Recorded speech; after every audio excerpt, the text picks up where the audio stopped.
Homme politique camerounais et figure forte de l'opposition. Bienvenue, Président Maurice Kamto. Merci.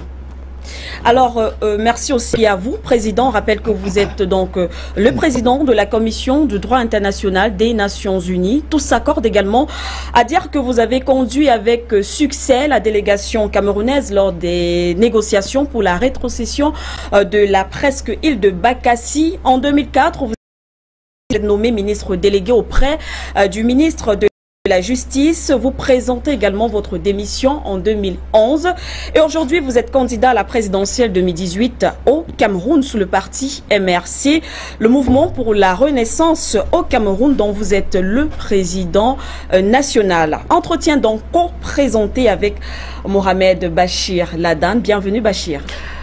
Bonjour Manou, bonjour Président. Bonjour. Alors Président, sans perdre de temps, nous allons commencer comme il se doit en tenant compte de la ligne éditoriale de la maison. La Guinée équatoriale qui est un pays très proche et vous également. On vous a vu ces dernières années, depuis 2016 et déjà, aux côtés de ce pays dans les affaires dites de biens mal acquis. Et cette affaire qui oppose bien sûr le pays à la France. Alors, quelle est l'interprétation que vous faites de cette affaire? D'abord, juste une petite précision. Tout à l'heure, oui. On a rappelé ou indiqué que j'étais président de la commission du droit international. J'ai en effet été président de la commission du droit international. Je le suis plus. Nations Unies. Voilà, je ne le suis plus présentement. D'accord. Voilà, pour le reste, s'agissant de la question que vous posez, elle est importante. Elle concerne une affaire qui oppose deux nations souveraines, il faut le rappeler.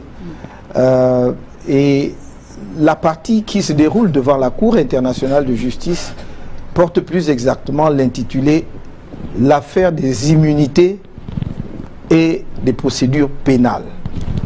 Donc ce n'est pas l'affaire des biens mal acquis, mais l'affaire des immunités et des procédures pénales. Bien entendu, certains aspects de cette affaire concernent les procédures pénales engagées en France contre des autorités de rang élevé de l'État de Guinée équatoriale. Toute nation est souveraine et sa justice est libre de rendre les décisions qu'elle veut conformément à sa législation nationale. Mais elle doit aussi, cette justice nationale, se conformer aux règles du droit international. Il y a donc un désaccord entre les deux pays, entre la France d'une part et la Guinée équatoriale d'autre part, sur le respect ou le non-respect par les juridictions françaises du droit international dans les procédures engagées contre donc cette personnalité équato-guinéenne en France. Oui. Le contentieux porte là-dessus et la Guinée équatoriale a saisi la Cour internationale de justice de La Haye pour connaître de ce différend. Vous comprendrez aisément que, étant avocat et conseil de la République de Guinée équatoriale, pour des raisons déontologiques, il ne me soit pas permis de porter un jugement, une appréciation sur les décisions rendues par les tribunaux français, puisque le différend devant la Cour porte précisément sur cette question. D'accord. Mais tout le monde, on va quand même rester dans la même logique, Président. Beaucoup d'analystes s'accordent quand même à dire qu'aujourd'hui, on devrait plutôt parler de biens mal acquis. C'est vrai que vous avez donné une certaine précision sur l'intitulé, mais puisqu'on a l'habitude de dire biens mal acquis, ils disent qu'on devrait plutôt parler de biens mal acquis des Occidentaux en Afrique déjà. Est-ce que vous partagez cette thèse? Est-ce qu'on peut parler de biens mal acquis des Occidentaux en Afrique? C'est une idée, je trouve, très, très intéressante. Mais je me garderai de globaliser, de généraliser. Évidemment, je crois que nous tous, nous pouvons constater que certains opérateurs économiques, agents économiques des pays étrangers, pas seulement d'ailleurs occidentaux, mais en l'occurrence occidentaux, ne sont pas exempts de tout reproche dans leur pratique des affaires en Afrique. Et dans un livre que j'ai écrit sur le droit international de la gouvernance, j'ai recensé un certain nombre de cas, précisément par exemple d'actes de corruption impliquant des entreprises occidentales en Afrique, que ce soit au Nigeria, au Zimbabwe, en Zambie ou dans d'autres pays africains. L'actualité nous montre d'ailleurs qu'il y a d'autres cas. Donc, effectivement, on pourrait parler de bien mal acquis par certains agents économiques occidentaux en Afrique, à l'évidence, oui. Alors, Président, puisqu'on parle donc de Guinée équatoriale et qui a saisi, il faut le dire, la Cour internationale de justice, c'est à La Haye, mais de plus en plus d'Africains se méfient de tout ce qui est justice internationale, notamment en ce qui concerne La Haye. On sait que le cas de la Cour pénale internationale a fait couler beaucoup d'encre et de salive. Aujourd'hui, Président, est-ce que vous partagez l'avis de ces Africains qui pensent que cette Cour ne sert que les grandes puissances? D'abord, il y a plusieurs cours à La Haye. Oui. Et souvent, quand on parle de la Cour de La Haye, on fait allusion directement à la CPI. C'est ça, non, on parle comme s'il s'agissait d'une seule et même chose. Tout à fait. Les États africains ont une grande confiance dans la Cour internationale de justice. Oui. Et si je parle simplement, par exemple, des années 2000, et il vous souviendra que c'est cette Cour qui a tranché le litige qui a opposé, par exemple, le Cameroun à son voisin, le Nigeria. Voilà. Oui. Et que depuis lors, plusieurs pays africains ont porté des affaires devant la Cour. En dehors de la Guinée équatoriale, il y a eu l'affaire entre le Niger et le Bénin, entre le Niger et le Burkina Faso, entre la Somalie et le Kenya.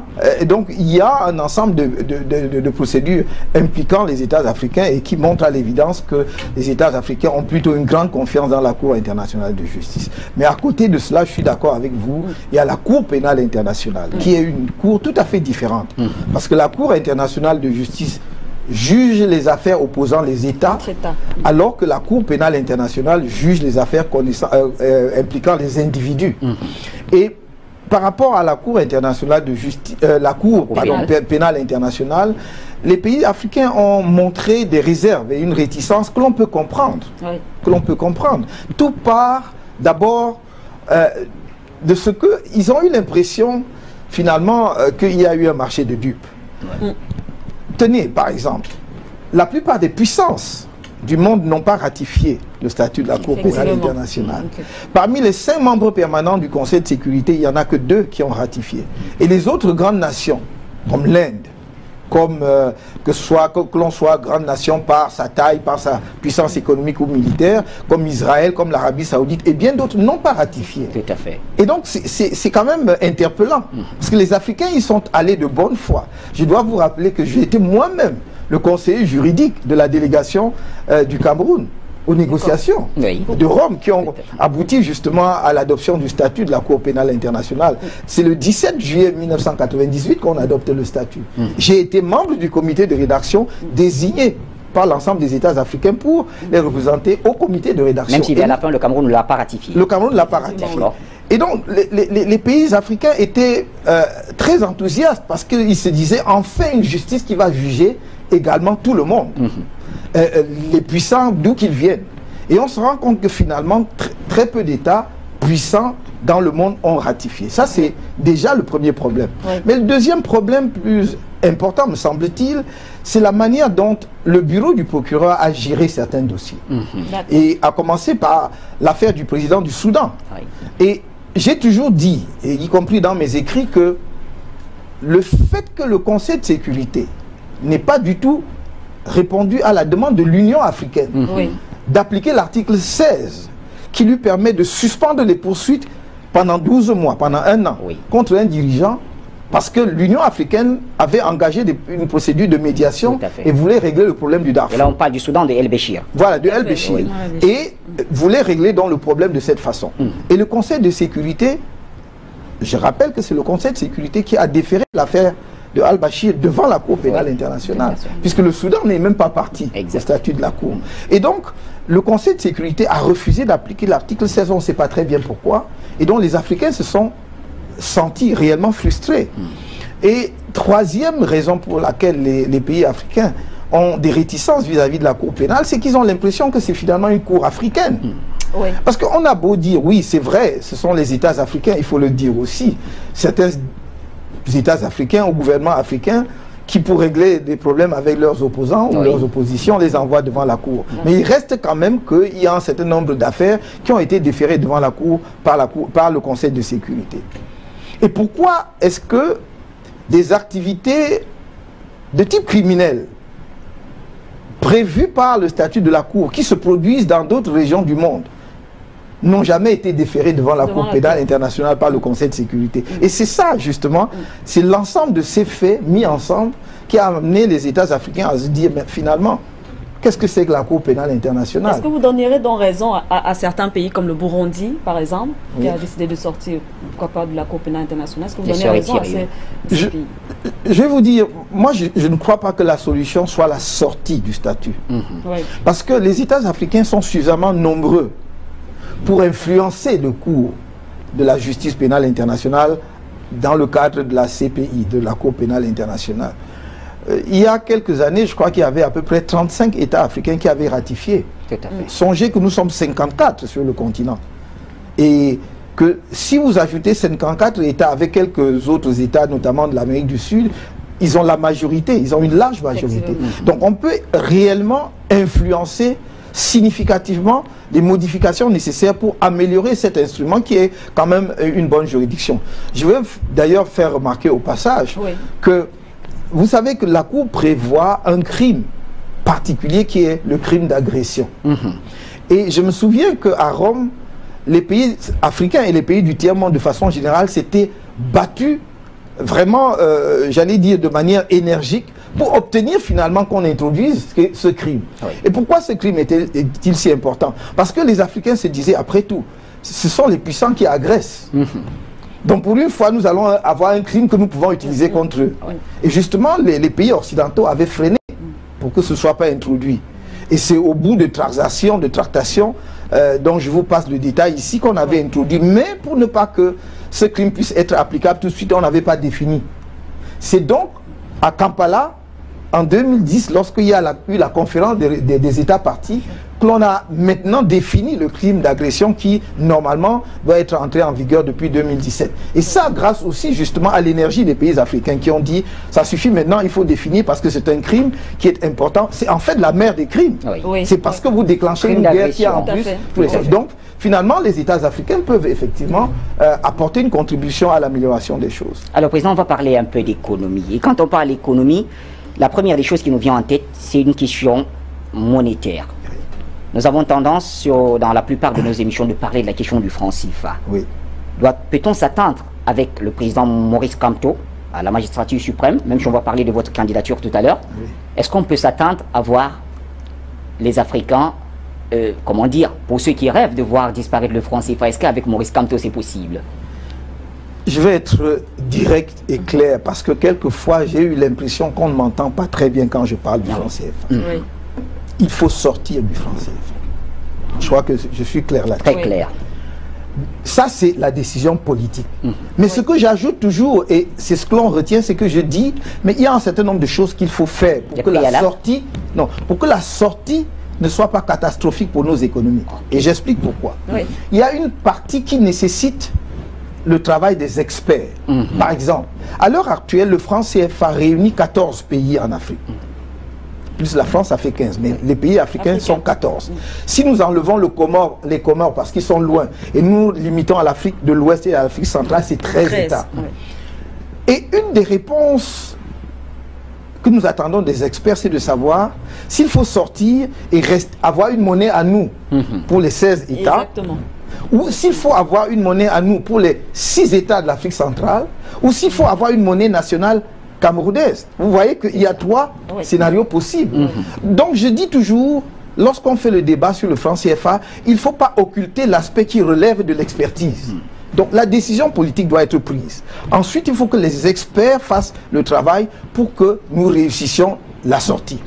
Deuxième aspect sur le plan technique, il y a un certain nombre de réformes qu'il faut faire pour réussir. Pourquoi? Parce que dès lors que vous annoncez, même sans avoir encore acté la décision de sortir d'une monnaie, donc de créer une nouvelle monnaie, il y a ce qu'on appelle les incertitudes économiques. L'agent économique n'aime pas les incertitudes. Et quand il y a les incertitudes, qu'est-ce qu'il y a? Il y a ce que les économistes appellent les anticipations rationnelles. Et donc, l'agent économique va anticiper parce qu'il dit, je ne sais pas exactement ce qui va se passer, donc mieux vaut que j'ai une position de repli. S'il a son argent, il voudrait prendre et garder ailleurs pour attendre de voir ce que vous allez faire. Certains vont même être tentés de spéculer sur votre monnaie. Donc, vous ne pouvez pas sortir d'une monnaie lorsque l'économie ne se porte pas bien. Il faut que l'économie soit solide parce que la monnaie est un bien vide. C'est l'économie qui lui donne de la valeur. Donc, il faut faire des réformes économiques pour que la sortie soit une sortie réussie et que ça ne pénalise pas la ménagère. Parce que s'il y a une monnaie, si nous sommes demain avec une monnaie où il faut peut-être 1 million de francs pour aller acheter une baguette de pain, c'est pas comme on a vu quelquefois, cette monnaie-là ne vaut rien. Oui. Donc nous devons avoir une monnaie et nous savons, je ne dis pas que les Africains ne savent pas le faire. Oui. Des pays comme le Ghana, pour ne pas prendre le Nigeria qui est un grand pays,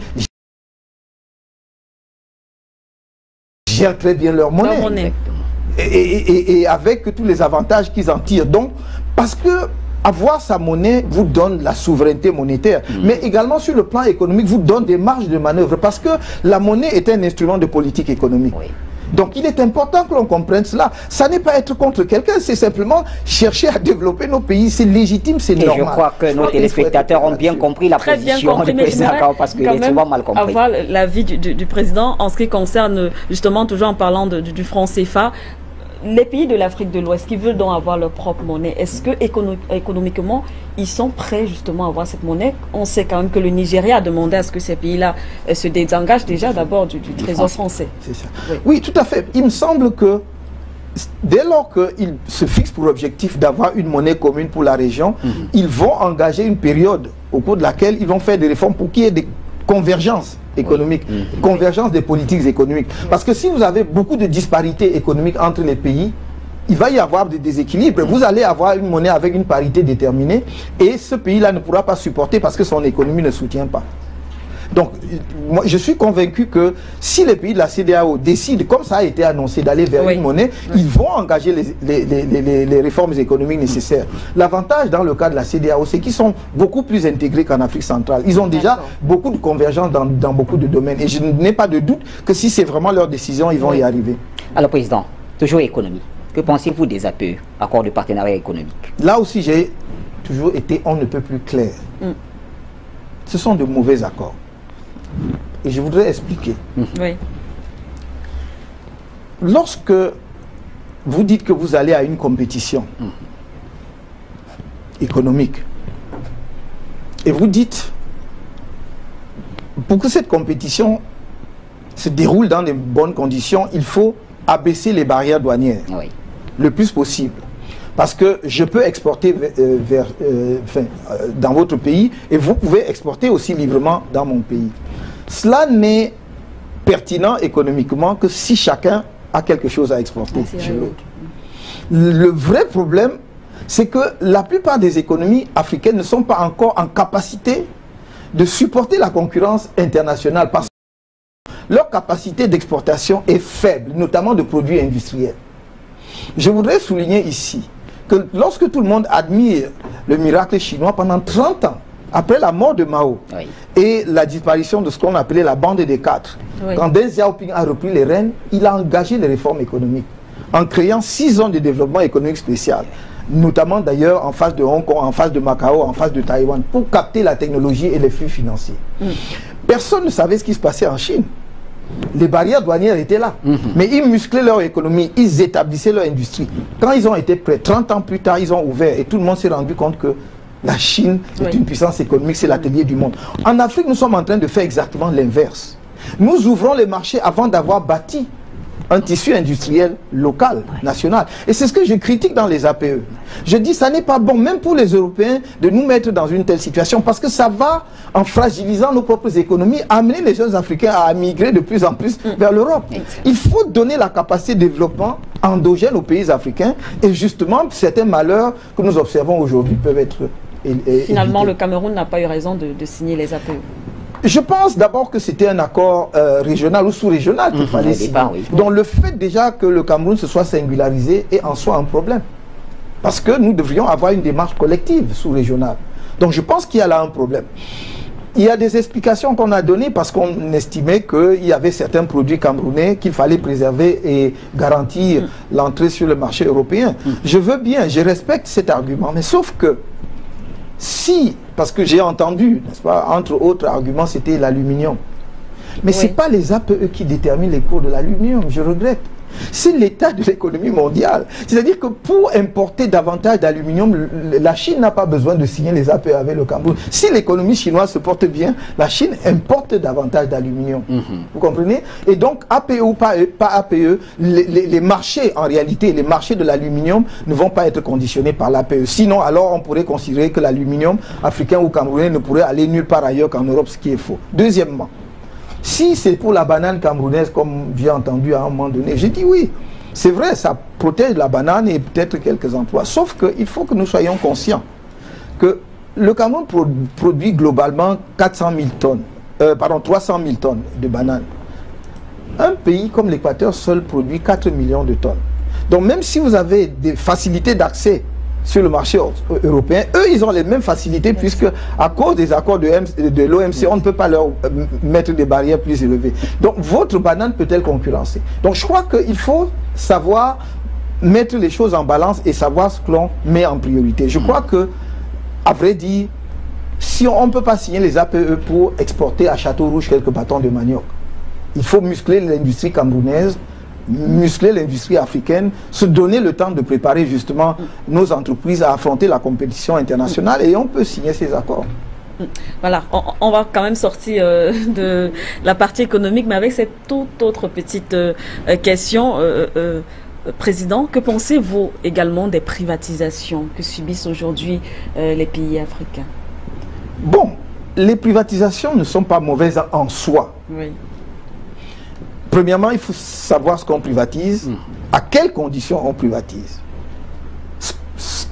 Il faut savoir ce qu'on privatise. Il y a dans tous les pays du monde des entreprises dites du secteur stratégique que vous ne privatisez pas. Vous pouvez, le cas échéant, si vous voulez améliorer les performances de cette entreprise, trouver un partenaire stratégique. Par exemple, une entreprise peut avoir besoin de technologies nouvelles qu'elle n'a pas elle-même. Elle va ouvrir son capital à un partenaire stratégique pour avoir justement cette technologie qui va lui permettre de rester à flot parce que c'est une entreprise stratégique qui doit être contrôlée. Que l'on ne trompe pas les Africains, il n'y a pas, même les pays les plus capitalistes, qui accepteraient que l'on privatise certaines entreprises du secteur stratégique. Et même lorsque, dans des pays, un pays comme les États-Unis, il y a des entreprises privées, mais dès lors qu'elles sont considérées comme étant du secteur stratégique, le gouvernement américain n'acceptera jamais que cette entreprise soit vendue à l'étranger. Donc il faut que nous soyons conscients de cela. La deuxième chose, c'est quelles sont les conditions dans lesquelles vous organisez la privatisation. Il y a un cahier de charge. Vous devez dire, je privatise, mais vous devez remplir telle condition dans le cahier de charge. Améliorer par exemple la performance de l'entreprise, etc., etc. Et aller jusqu'à l'échange comment dire, la technologie, comme on dit. Tout à fait. Oui. Mais est-ce que c'est le cas dans la plupart de nos entreprises? Et c'est ça le véritable problème. Et lorsque nous faisons un bref retour en arrière, parce que les privatisations, par exemple, dans un pays comme le Cameroun, ont eu lieu autour des années 1990. Oui. Si nous faisons un retour en arrière, est-ce que nous pouvons dire que les entreprises du secteur privatisé ont gagné en performance, ont enrichi le pays en termes technologiques? J'en doute. Voilà. Alors, nous restons dans une certaine mesure dans l'économie et on voit cela à l'international. Aujourd'hui, il y a une affaire qui fait couler beaucoup d'encre et de salive, c'est l'affaire Vincent Bolloré. Oui. Comment est-ce que vous commentez cela? Puisque Bolloré, il est accusé de corruption dans la concession de plusieurs ports sur le continent africain, notamment celui de Conakry et de Lomé. Oui. Je dois dire que je n'ai pas les éléments concrets du fond du dossier. J'en sais ce que la presse nous dit. Oui. Mais vous comprendrez que, étant juriste, moi je ne me prononce pas sur les dossiers quand je n'ai pas les éléments de fond. L'affaire est pendante devant les tribunaux français. Il a même été mis en examen, ce qui en France est déjà disons, un acte de procédure extrêmement important. Parce que pour qu'on vous mette en examen, il faut qu'il y ait un certain nombre d'éléments qui montrent que vous êtes impliqué dans ce que l'on vous reproche. Donc, je laisse à la justice française de faire la lumière là-dessus. Je pense qu'il est tout à fait de bon ton que une justice qui, par ailleurs, s'est montrée soucieuse donc, de lutter contre la corruption, comme on dit, commence à balayer justement devant la porte de son propre pays. Alors, donc, pendant que nous laissons la justice française faire son travail de son côté, comment vous appréciez donc les activités du groupe Bolloré dans votre pays, le Cameroun? Je pense nous avons évoqué tout à l'heure quelque chose comme les privatisations. Oui. Oui. Moi, je parle toujours en m'appuyant sur les faits. Oui. Je n'ai pas l'impression que les Camerounais ont le sentiment qu'il y a eu des améliorations considérables, par exemple, dans le chemin de fer, à Cam Rai. Oui. Au contraire, nombreux sont mes compatriotes qui, justement, se plaignent de ce que si le rail camerounais avait été bien entretenu, on n'aurait pas eu la catastrophe des écarts. Oui. Je vous fais remarquer que lorsqu'on inaugure le Transcamerounais en 1974, le président Ahidjo l'inaugure et fait le voyage avec le président Pompidou à bord du Transcamerounais, n'est-ce pas, avec un service de première classe. Est-ce qu'on peut trouver encore cela aujourd'hui dans Cam Rai, de nombreuses années après? Donc voilà, il y a effectivement sur la base purement factuelle des insatisfactions qui sont exprimées par l'opinion et je me dois ici effectivement de les relayer. Alors, Président, on va peut-être continuer dans cette même lancée-là concernant toujours Bolloré, même si, bon, on comprend que vous avez certaines réserves, mais c'est une affaire également qui nous a fait penser à celle de Nicolas Sarkozy également, qui a été mis en examen concernant les financements du côté de la Libye. De toutes les façons, ce qu'on constate quand même, Président, c'est que les Africains sont sceptiques. Malgré des propos envers la justice française, les Africains sont sceptiques et pensent que voilà, ces deux procédures ne vont aller nulle part. Je vais vous dire, mon expérience de juriste ne m'amène pas à partager ce sentiment. Pourquoi? Premièrement, parce que rien n'obligeait la justice française à ouvrir des procédures contre ces personnes ou personnalités. Rien. D'ailleurs, si elles voulaient classer, elles auraient classé. Elles auraient pu faire semblant, examiner un peu et classer. Dès lors qu'on vous dit, ces personnalités sont mises en examen, comme je vous l'ai dit, c'est qu'on a l'intention quand même de fouiller et d'aller jusqu'au bout. Ça, c'est la première indication. La deuxième, c'est qu'il me semble aussi que nous ne pouvons pas nous plaindre de ce que rien n'est fait et en même temps dire que nous sommes sceptiques et ne croyons en rien quand quelque chose est fait. Laissons la justice française aller jusqu'au bout. On va voir ce qui en sortira. Et parce que lorsqu'on aura une décision de justice, nous serons en mesure de lire cette décision et de voir justement comment le juge aura motivé sa décision éventuellement dans un sens ou dans un autre. C'est pour cela que ce n'est pas un refus de me prononcer sur ces cas. C'est simplement que ce sont des procédures pendantes. Moi-même, je suis très désireux de voir ce qui va sortir de ces procédures. Parce que c'est quand même effectivement deux personnalités qui interpellent les Africains. L'une dans le domaine des affaires et l'autre dans la conduite des affaires de son pays. Alors on va s'intéresser à une phrase à polémique que vous avez prononcée lors d'une tournée européenne, faisant donc entendre que Alassane Ouattara, le président ivoirien, était votre modèle. Et cela a suscité beaucoup de curiosité de la part, bien sûr, des Africains lorsqu'on sait quand même comment il a accédé au pouvoir. Excusez-moi de vous le dire de façon peut-être un peu brutale, mais c'est archi faux, parce que je n'ai jamais dit cela. J'étais en tournée en Europe, à Hambourg plus précisément. Et un intervenant dans la salle me dit, vous dites qu'il y a un endettement rapide et important au Cameroun. Mais quand même, ça n'est rien comparé à l'endettement de la Côte d'Ivoire qui est à 8 000 milliards. Et je leur dis, mais en attendant, la Côte d'Ivoire fait 9% de taux de croissance annuel. Premièrement. Et deuxièmement, j'ajoute, ce qui importe dans la dette, ce n'est pas la dette en elle-même, c'est ce qu'on fait de l'argent que l'on emprunte. Donc, si vous empruntez de l'argent pour construire des infrastructures, et j'observe, par exemple, comparativement au Cameroun, que la Côte d'Ivoire, sortant d'une guerre, a lancé son 3e pont, c'est déjà construit. Nous en sommes à notre 2e, qui n'est toujours pas achevé. Qu'ils ont annoncé des autoroutes, c'est déjà construit. Qu'ils ont annoncé le prolongement du chemin de fer jusqu'à, je crois, à Bamako ou au Burkina, c'est en cours d'être fait. C'est ce que j'ai dit. Jamais vous ne trouverez nulle part la référence au nom du chef d'État ivoirien. D'ailleurs, il n'est pas dans mes habitudes de parler des chefs d'État étrangers, en bien ou en mal, du reste. Ce n'est pas mon style. Alors parlons donc de votre candidature, pour mettre cela de côté. Et là, je m'adresse à l'homme politique. Comment est-ce que vous appréciez les relations entre le Cameroun et la France? ce sont des relations chargées d'histoire, qu'il ne faut pas prendre en surface de manière aussi superficielle. D'abord, je dois rappeler que le Cameroun n'a jamais été juridiquement une colonie française. Mais que dans la manière dont la France a administré le Cameroun, elle l'a administré comme si c'était une colonie, souvent. Et ça a créé justement, ça a brouillé déjà les choses dès le départ. Mais je voudrais rappeler que le premier élément de l'histoire des relations entre le Cameroun et la France remonte aussi loin que les lendemains de la Première Guerre mondiale. L'Allemagne perd la guerre. Il y a un condominium franco-britannique qui dirige le Cameroun et parmi les premiers actes que pose la France vis-à-vis du Cameroun, c'est de détacher des parties du Cameroun qu'elle avait concédées à l'Allemagne pour les rattacher aux pays voisins, au Tchad, en Centrafrique, au Gabon. Ça, c'est un élément historique qu'on ne relève pas souvent. Tout à fait.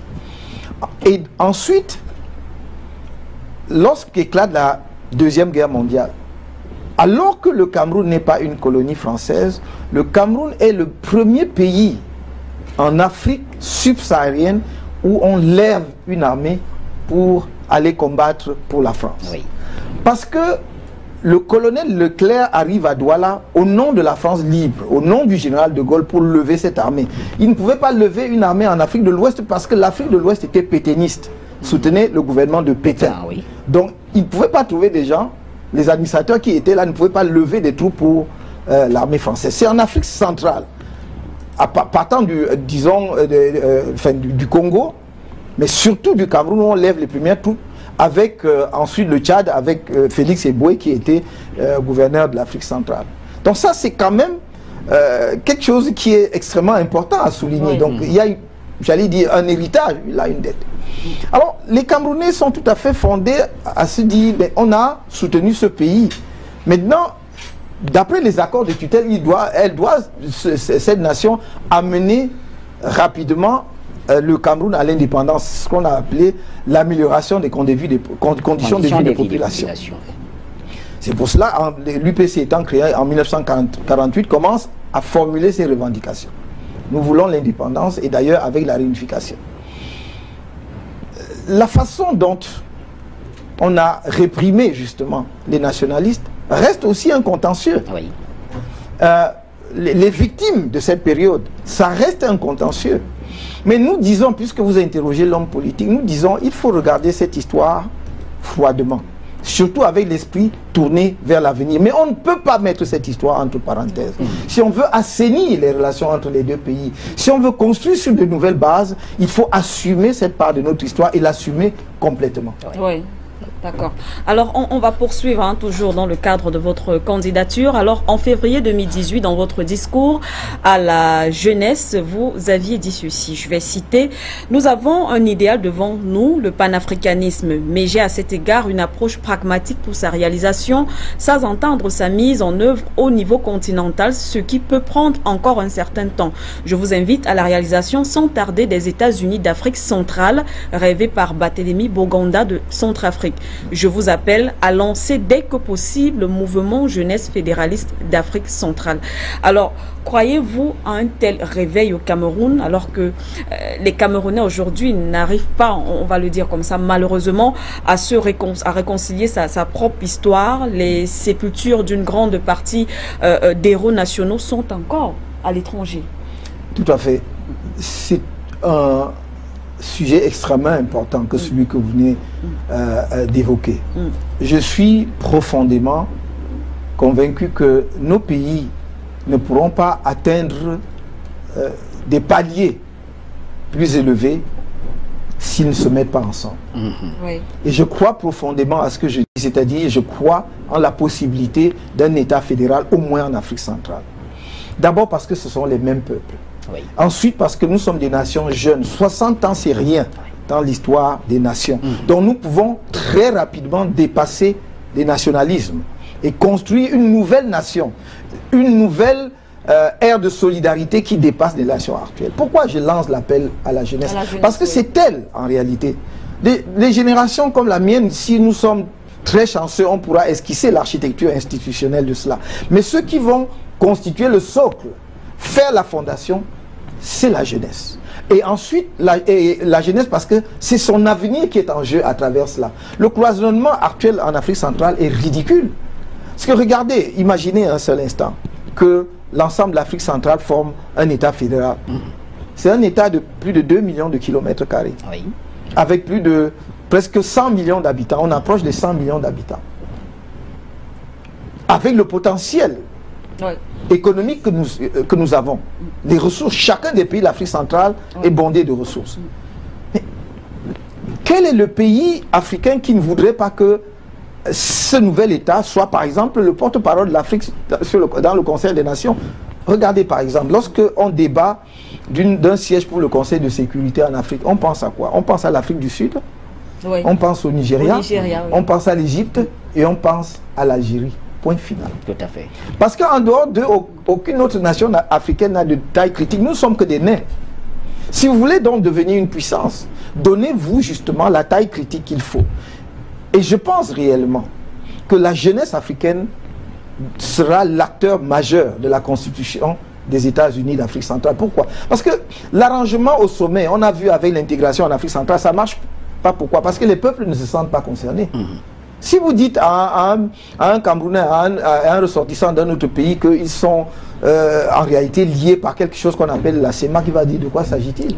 Mais maintenant, si la jeunesse, notre jeunesse prend ça en main, vous avez vu qu'elle est dynamique, vous avez vu comment elle pousse par exemple sur justement cette question de monnaie, sur cette question des APE. Imaginez qu'elle épouse cette cause. Sur une génération, vous allez voir le changement. Mais en même temps, Président, est-ce que vous ne voyez pas, peut-être je peux être dur dans mes mots, est-ce que ce ne serait pas une fuite en avant des leaders que de laisser cette responsabilité à la jeunesse alors qu'on sait que c'est quelque chose qui relève du politique? J'aime votre question. Pourquoi? Parce que c'est pas brutal. Parce que en réalité, ça me permet d'expliciter une chose. C'est une action à double niveau. C'est-à-dire la jeunesse prend pour que le projet s'enracine dans la jeunesse, mais sur le plan gouvernemental. Les dirigeants, moi si je suis président du Cameroun demain, c'est un de mes chantiers prioritaires. J'irai vers les autres États de l'Afrique centrale pour dire il est temps qu'on arrête de faire des bêtises, parce que ce que nous faisons c'est ridicule. Pour constituer des États-Unis d'Afrique centrale, je l'annonce ici, si les gens n'ont pas suffisamment compris ce que j'ai dit. Donc c'est pas une affaire de on abandonne à la jeunesse, c'est que la jeunesse porte l'affaire, n'est-ce pas, à partir de la base. Mais au sommet, les dirigeants justement doivent construire le cadre institutionnel et politique pour que cela repose justement sur un socle qui est ferme, qui est solide, parce que la cause est épousée par la jeunesse. Il faudra donc impliquer la jeunesse. Alors, Président, tout à l'heure, vous avez tantôt parlé, fait allusion justement au fédéralisme, et aujourd'hui, c'est entre autres dans des discussions, ou alors cela se retrouve dans ce problème, ce fameux problème, ou alors cette fameuse crise qu'on a nommée aujourd'hui la crise anglophone du côté du Cameroun. Alors vous, président Maurice Kamto du Cameroun, en tant que président du Cameroun, quelles solutions vous aurez proposées, ou alors est-ce que vous allez proposer aux Camerounais justement pour résoudre cette crise? Alors, président du Cameroun, la première chose que je ferai, je me rendrai dans les régions anglophones. Personnellement, c'est la première chose. Pour tenir un discours de désescalade, de paix. Qu'est-ce que j'entends par là? Il faut rassurer nos compatriotes anglophones sur ce qu'ils sont des Camerounais à part entière. Et non pas des Camerounais à part, premièrement. Deuxièmement, qu'on partage leurs douleurs, les souffrances qu'ils ont endurées, nos compatriotes de ces deux régions, ces 2 dernières années. Et qui ne se justifiaient pas, parce qu'on n'avait pas besoin justement de laisser la crise prendre les proportions qu'elle a aujourd'hui. Donc je vais essuyer les larmes de mes compatriotes anglophones. Une fois que j'aurai fini cette étape, je vais mettre en place le cadre du dialogue national. Ce que j'ai toujours dit, et j'assume complètement, c'est que personnellement, je ne serai jamais partisan de la partition du Cameroun. Donc, pour moi, la sécession n'est pas une option. Mais en dehors de cela, toutes les autres options doivent être sur la table du dialogue. Et j'ai toujours dit aussi que personnellement, j'étais favorable à une large décentralisation de l'ensemble des régions du Cameroun, mais avec un statut particulier pour les régions du Nord-Ouest et du Sud-Ouest, pour prendre en compte leurs spécificités historiques et la particularité culturelle qu'elles revendiquent ces deux régions par rapport justement à leur héritage historique. Et si on tient en compte la spécificité et qu'on en fait des régions un peu, comment dire, spécifiques, pour me reprendre, est-ce que ça ne fait pas en même temps de ces Camerounais, mais Camerounais à part? Absolument pas, parce que vous devez toujours intégrer la complexité de la construction d'une nation dans l'architecture institutionnelle que vous mettez en place. Si vous voulez uniformiser quelque chose qui est divers, vous allez échouer.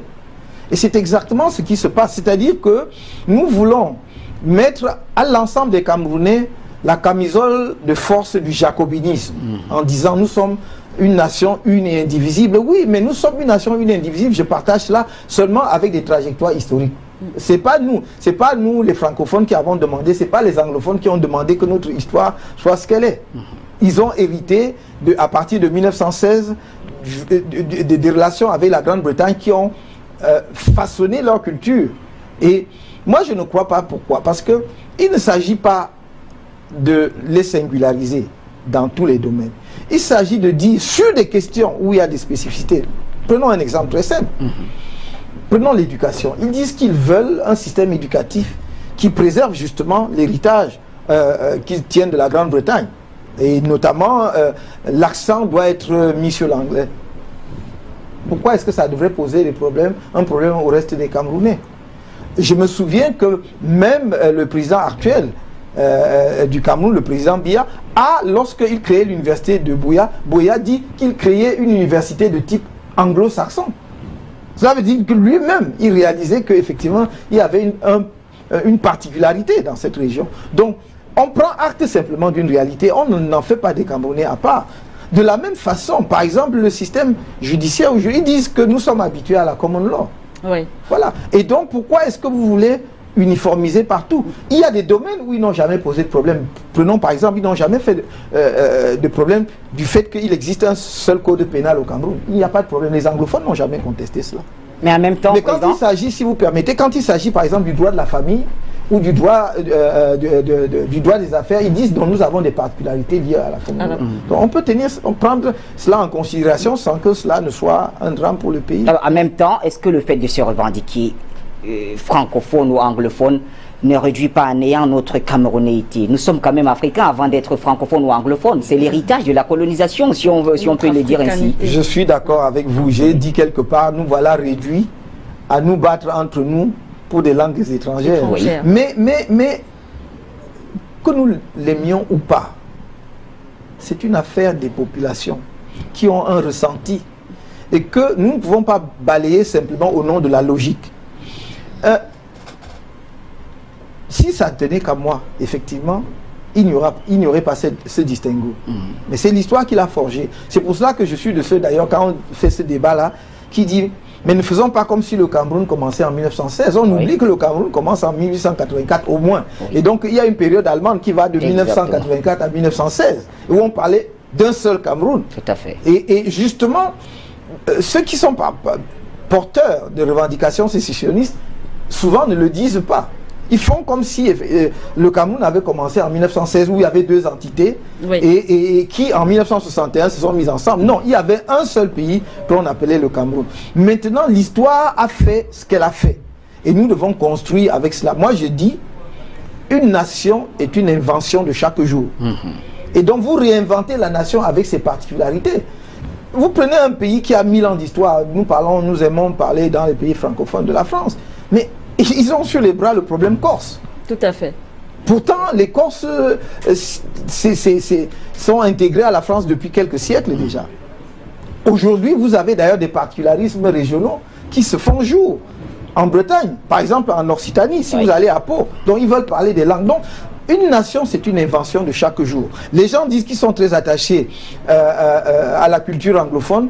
Prenons acte de cela. Peut-être demain, dans 50 ans, ce sera plus, disons, ce sera plus un sujet de préoccupation, mais pour l'instant, ils sont attachés à ça. Le Président, si vous me permettez, peut-être pour sortir, on va rester sur ce pan-là, toujours concernant cette crise anglophone. Vous avez parlé tout à l'heure de revendications de la population. Si vous, Maurice Kamto, vous êtes élu président, vous aurez sur le terrain essuyer les larmes de ces populations-là. Mais aujourd'hui, Président, est-ce que vous pensez que les événements d'aujourd'hui ont encore un lien avec les revendications originelles, c'est-à-dire on sait que tout part des avocats et des enseignants qui se passe actuellement dans cette zone-là, en rappelant que beaucoup parlent de manipulation extérieure. Est-ce que vous partagez cette thèse? On ne peut rien exclure. Mais ce que je note, c'est que lorsque nous faisons, si vous voulez, la chronologie de la crise anglophone, on voit que l'escalade est arrivée progressivement. Et je pense que dans toute crise, il faut éviter justement de créer les conditions de l'escalade. Parce qu'après, ce qui se manifestait au départ peut se transformer en autre chose. Remarquez par exemple que lorsqu'il y a des manifestations, même syndicales, dans les pays développés, si vous n'y prenez garde, ça se transforme en autre chose. Parce que tous les mécontentements, à un moment donné, convergent. Donc, vous ne pouvez pas dire que ce n'était que la question des enseignants anglophones et des avocats. Le fait de n'y avoir pas donné une réponse rapide et immédiate a fait que la crise se complique. Et vous avez vu que dans un premier temps, ce sont quelques étudiantes qu'on est allé chercher dans leur résidence ou ce qui en tient lieu pour les rouler dans la fange. Est-ce qu'on avait besoin de cela? Première escalade. Ensuite, première victime, on a tiré sur les gens. Ensuite, dès lors qu'on a brûlé le drapeau, l'escalade a pris d'autres proportions. Et c'est à ce moment-là, peut-être qu'ils étaient tapis dans l'ombre, je n'en sais strictement rien. C'est à ce moment-là que les sécessionnistes apparaissent et récupèrent justement, et peuvent récupérer sur la colère d'une partie de la population qui n'avait rien à voir avec eux. Je vous fais remarquer que tous les 1er octobre de chaque année au Cameroun, il y avait toujours un petit mouvement comme ça, et ça disparaissait sans problème. Donc si ça a pris ces proportions, à partir de 2007-2017, nous devons nous poser des questions. Donc, je suis de ceux qui pensent que nous n'avons pas bien géré la crise et qu'on aurait pu éviter justement la situation actuelle. Sans évidemment écarter la thèse de la manipulation. Ça, personne... il faudrait être au cœur de ça pour dire qu'il n'y a pas de manipulation. Comme ce n'est pas mon cas, je ne peux pas savoir. Alors, restons toujours et parlons du candidat Maurice Kamto. Et les téléspectateurs qui vont d'ailleurs nous découvrir, et ceux qui nous suivent sur la toile en ce moment nous écrivent, et je vais vous lire la question des téléspectateurs. Il dit, parlant de votre candidature, elle traîne malheureusement derrière elle un conflit ethnique au Cameroun. Aujourd'hui, quand on dit Maurice Kamto, on voit d'un côté les peuples de l'Ouest en opposition avec les populations du centre, ce qui ne renvoie pas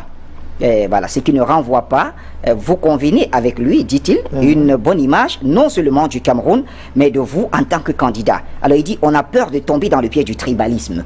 Eh bien, selon vous, qu'est-ce qui peut expliquer cela et comment comptez-vous mettre fin à cette situation?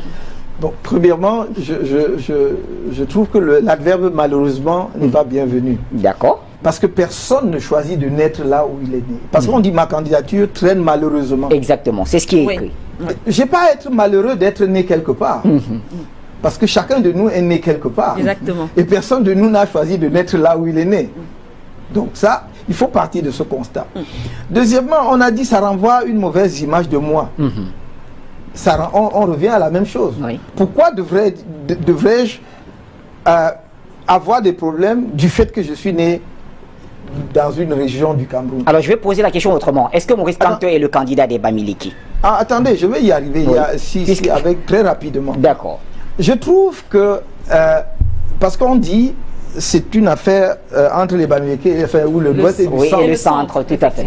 Alors si donc on est logique, on aurait donc dû se demander, mais enfin pourquoi les Bamileke ne se sont-ils pas dressés contre l'actuel président, puisqu'il est de l'ère ethnique que l'on appelle Fambeti, donc, qui est censé donc être l'adversaire des Bamileke. Or, il ne me souvient pas que les Bamileke se soient dressés contre lui. Et si je voulais même ajouter une petite chose, les Bamileke ont été de ceux qui l'ont le plus soutenu pendant l'épreuve difficile des années 1984. Donc, je crois qu'il faut savoir raison garder et bien comprendre que nous sommes là dans la pure manipulation, qui en réalité est un héritage colonial. N'oubliez pas que la puissance coloniale il y a une doctrine, les gens savent parce qu'on appelle la doctrine Gallieni. Gallieni était un général qui était en poste, c'est-à-dire gouverneur de Madagascar. Et sa doctrine était que chaque administrateur qui va en colonie doit bien connaître la sociologie et l'anthropologie du pays, c'est-à-dire les groupes ethniques, et les jouer les uns contre les autres. C'est exactement ce qui... Sinon, comment pouvez-vous dire... Enfin, comment peut-on dire qu'il y a un problème entre les gens de l'Ouest et du Centre, alors que c'est à peine s'ils ont une frontière commune? Parce que pour que vous ayez des inimitiés entre vous, il faut que dans l'histoire, vous ayez, par exemple, vous soyez combattus dans les guerres ou des choses comme ça. Et d'où viendrait-il qu'il y ait cette donc haine, antagonisme entre les gens du Centre et les gens de l'Ouest? Donc je ne comprends pas l'origine. Mais non, deuxièmement, est-ce que je suis un candidat Bamileke? Oui. Mais c'est ridicule. C'est ridicule parce que ce soit par ma trajectoire personnelle, ma propre vie personnelle, mon itinéraire professionnel, ceux qui me connaissent savent que c'est ridicule. Non seulement, bon, ce serait long à dire parce que j'ai des amis, je parle d'amis, pas de copains, d'amis d'enfance, de lycée et d'université dans diverses régions du pays. Les gens s'attendent à ce que je vienne décliner la composition de ma famille, que dans ma famille, il y a des gens qui viennent du centre et tout ça. Bon, que habite chez moi un enfant qui est, bon, au moins d'un couple, dont une partie, la moitié vient du centre et l'autre de l'ouest. Je n'ai pas besoin de dire tout cela. Je crois qu'il faut regarder chacun à travers ses actes. Ce sont des gens qui sont complètement désemparés, qui sont en tapis dans les officines, et nous les connaissons, qui agitent cela. Parce qu'ils n'ont pas d'argument à opposer au projet politique que nous proposons aux Camerounais. Je ne peux pas être un candidat d'une ethnie, quelle qu'elle soit d'ailleurs, ni Bamileke, ni de quelque autre ethnie. Je suis simplement le candidat porté par le souffle des Camerounais. Pourquoi? Parce que regardez notre parti, pendant longtemps on a dit que c'était un parti ethnique. Il ne vous a pas échappé d'ailleurs qu'un journal a dit ces derniers temps, parce qu'on disait c'était un parti... Anecdote. Oui, non, avant anecdote. On dit c'est un parti des Baham, vous avez entendu ça. Mais maintenant on a dit, maintenant, non, aucun Baham ne le soutient, donc même son chef ne le soutient pas. Alors c'est un parti Baham ou c'est pas un parti Baham? Parce que si c'était un parti du Baham, ce serait porté par tous les Baham. Alors toujours sur les questions un peu discriminatoires comme celle-là, voilà. À l'extrême nord, on dit qu'on ne vous a pas trop ressenti aux côtés des populations de l'extrême nord. J'arrive. Donc après on dit non, c'est un parti tontine, c'est limité à l'ouest. Après on dit non, que viennent faire les gens de l'extrême nord dans ce parti? Parce que voilà, ils sont nombreux, mais enfin ça pose problème. Donc arrêtons. Tout ce que je souhaite, c'est que cette campagne soit une campagne de vérité, c'est-à-dire où l'on parle de la vérité historique, où l'on discute de ce qui s'est passé en termes de développement économique dans notre pays au cours des 10, 15, 20 dernières années, et ce que chacun propose au peuple camerounais, justement pour moderniser notre pays et le porter à un autre niveau. Quand on dit que je n'ai pas été auprès des populations de l'extrême nord, tout à fait. Je vais vous dire... C'est la question Boko Haram, pour préciser à nos téléspectateurs, avec tout ce qui a pu se passer à l'extrême nord. Alors, on dit n'avoir pas vu le président Maurice Kamto. Eh bien, il a l'occasion de répondre. Oui, non, il y avait la possibilité de dire on joue au matamor, alors que toutes les autorités vous disent les conditions de sécurité ne sont pas prêtes pour que vous déplaciez. Je vais vous dire, quand nous avons lancé le MRC, l'un des premiers endroits, l'une des premières régions où nous voulions sortir pour faire un meeting, c'était l'extrême nord. C'était l'extrême nord. Mais dans la foulée, songez, rappelez-vous que nous créons le MRC en fin 2012, nous allons aux élections 2013, et à partir de 2014, Boko Haram entre en scène. Nous ne pouvions pas nous y rendre, sauf à aller à la périphérie et prendre des photos pour montrer, pour mettre sur les réseaux sociaux. Moi, je ne triche pas. Quand je suis avec les populations, je suis avec les populations en effet. Je peux vous parler de chaque village de l'extrême nord, enfin en tout cas de la plupart, parce que je les connais du bout des doigts. Je ne vais pas aller découvrir l'extrême nord aujourd'hui, de Darak, n'est-ce pas, en passant par Damboré, que ce soit Fotokol, Balangwa, Lélédé, Mada, et en descendant, je connais ça. Donc je ne vais pas aller découvrir l'extrême nord. Je connais la situation exacte de mes compatriotes de l'extrême nord. Yagua, Dacheka, enfin j'en passe, je connais toutes ces régions. Donc moi je ne fais pas la politique de l'esbrouf où je vais venir donner l'impression aux Camerounais que je suis en train de... vous voyez, d'être trop solidaire des populations de l'extrême nord, alors que je sais que les conditions ne sont pas réunies. Ensuite, on nous a dit, oui, il y a telle ou telle situation à l'extrême nord. Mais la progression de notre parti politique à l'extrême nord montre qu'il n'y a pas le moindre problème avec les populations de l'extrême nord. Nous allons faire un meeting dans une région. Quand nos camarades de la région nous disent nous sommes prêts, je ne peux pas de Yaoundé décider à aller quelque part si nos camarades sur le terrain ne nous disent pas on est prêts. Et justement, il y a par exemple un camarade qui en 2017 est venu en disant bon voilà, j'ai pu réunir un certain nombre de contacts, vous pouvez venir les rencontrer. Moi, je ne fonctionne pas comme ça. J'ai un parti qui est structuré, organisé. C'était le départemental de notre parti, un des départements. Je lui ai dit, mettez-vous en contact avec le régional pour l'extrême nord, pour organiser et pour qu'il me rassure que les conditions sont réunies. Vous comprenez? C'est tout. Il n'y a pas autre chose. Donc, je peux vous dire ici que nos camarades sur le terrain sont en train de nous préparer notre meeting à l'extrême nord. Et vous verrez que nous sommes à l'extrême nord et que les populations de l'extrême nord sont en phase avec nous. Elles n'ont pas le sentiment que nous les avons abandonnés. Peut-être quelques personnes peuvent avoir ce sentiment, mais je voudrais les rassurer, jamais je les ai abandonnés. Président Maurice Kamto, bientôt on va rentrer dans la phase de vos propositions, projet bien sûr concernant votre candidature. Avant, justement, de toutes les façons, puisqu'on y va déjà, parlons donc du phénomène de corruption au Cameroun. Alors déjà, c'est vrai qu'il y a plusieurs interrogations là-dessus, mais déjà vous, en tant que candidat à la présidentielle au Cameroun, avec le taux élevé de corruption, vous connaissez l'actualité aujourd'hui par rapport à ce phénomène-là. Déjà comme ça, qu'est-ce que vous pensez de l'opération Épervier mise sur pied justement contre ce fléau? Je me suis déjà exprimé là-dessus, mais je vais redire cela ici. Oui.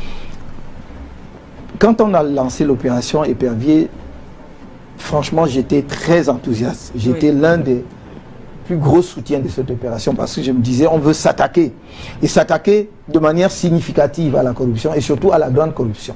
Oui. Et je me suis dit, enfin, on prend la bonne direction et les bonnes décisions.